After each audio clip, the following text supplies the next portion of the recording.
Swastiastu. Saya atas nama Nikomang Julia Maharani, NIM 20111041011.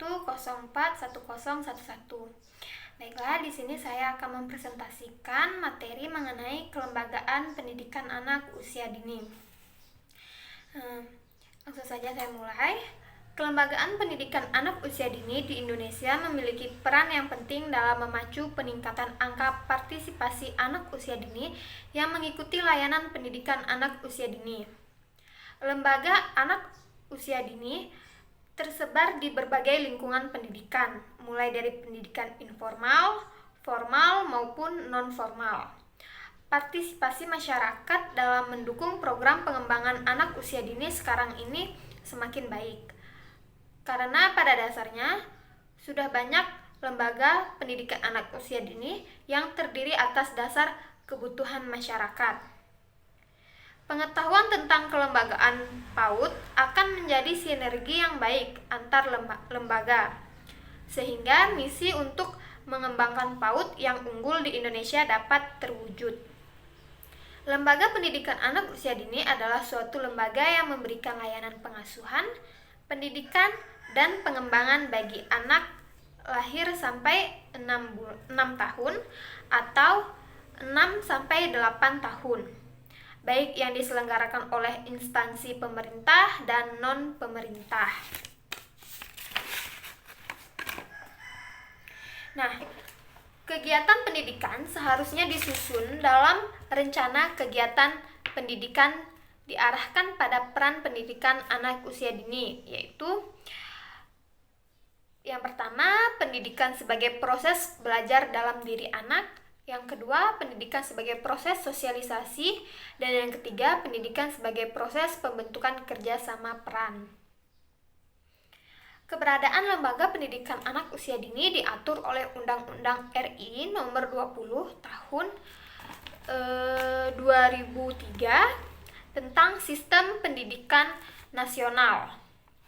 Disebutkan bahwa setiap penyelenggaraan pendidikan anak usia dini memiliki ciri khusus sesuai dengan jalur pendidikan di mana lembaga tersebut berada.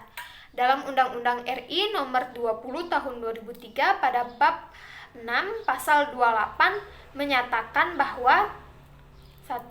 Pendidikan anak usia dini diselenggarakan sebelum jenjang pendidikan dasar. 2. Pendidikan anak usia dini dapat diselenggarakan melalui jalur pendidikan formal, non-formal, atau informal. 3. PAUD pada jalur pendidikan formal berbentuk TK, RA, atau bentuk yang sederajat. 4. PAUD pada jalur pendidikan non-formal berbentuk KB, TPA, atau bentuk lain yang sederajat. 5. PAUD pada jalur pendidikan informal berbentuk pendidikan keluarga atau pendidikan yang diselenggarakan oleh pendidikan. 6. Ketentuan mengenai PAUD sebagai dimaksud dalam ayat 1, ayat 2, 3, dan 4 diatur lebih lanjut dengan peraturan pemerintah. Selanjutnya, paparan lebih mendalam tentang kelembagaan pendidikan anak usia dini khususnya di Indonesia akan dipaparkan pada bagian berikut. Nah, ada sejarah perkembangan PAUD. Posisi dan peran PAUD dalam sistem pendidikan nasional perlu dipahami oleh semua pihak yang berkepentingan dalam program layanan anak usia dini. Untuk membahas hal tersebut, hal-hal ini berkaitan dengan kedudukan melalui posisi lifelong education. PAUD berada pada jalur pendidikan luar sekolah. PAUD merupakan bagian dari pendidikan non-formal yang berkaitan dengan peran PAUD, yaitu PAUD merupakan bagian dari pendidikan non-formal, yaitu mendasari keikutsertaan individu dalam mengikuti pendidikan selanjutnya. PAUD dapat mengembangkan potensi anak secara komprehensif.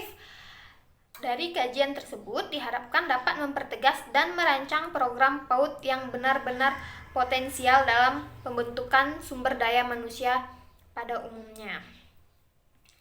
Nah, selanjutnya saya akan menjelaskan mengenai Penyelenggaraan pendidikan anak usia dini di Indonesia. Ada jalur penyelenggaraan PAUD berdasarkan Undang-Undang RI Nomor 20 Tahun 2003 tentang Sistem Pendidikan Nasional.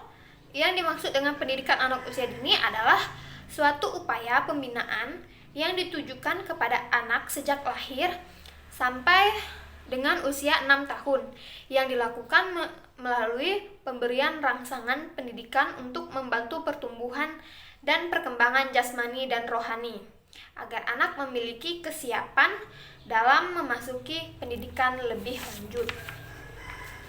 Nah, satuan pendidikan anak usia dini itu ada beberapa. Yang pertama, taman kanak-kanak atau TK.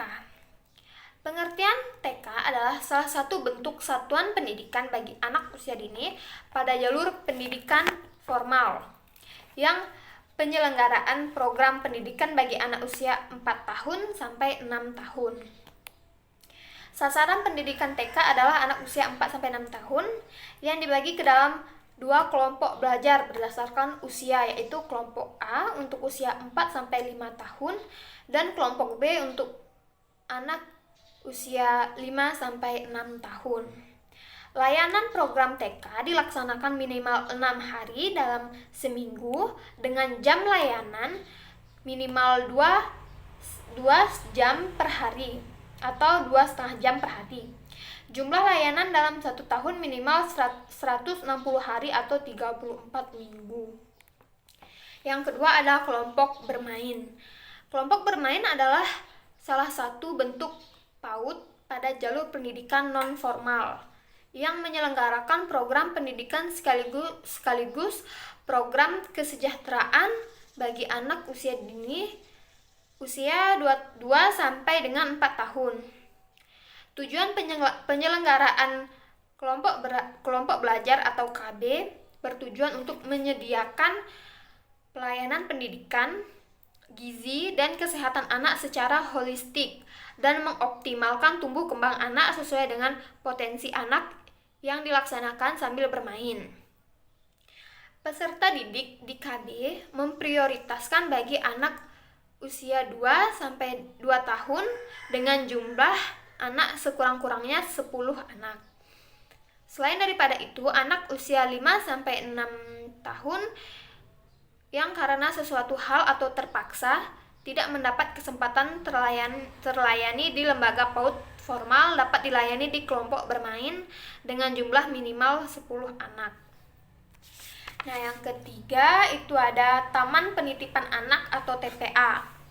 Taman Penitipan Anak atau TPA adalah salah satu bentuk PAUD jalur pendidikan non-formal yang menyelenggarakan program pendidikan sekaligus pengasuh dan kesejahteraan anak sejak lahir sampai dengan usia 6 tahun.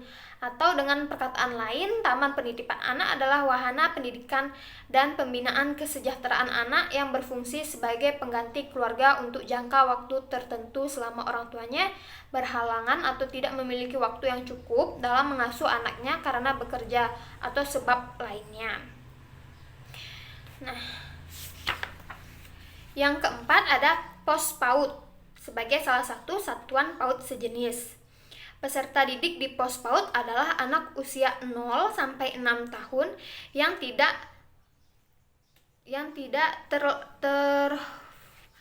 terlampaui PAUD lainnya. Orang tua wajib memperhatikan kegiatan anak selama di pos PAUD agar dapat melanjutkannya di rumah.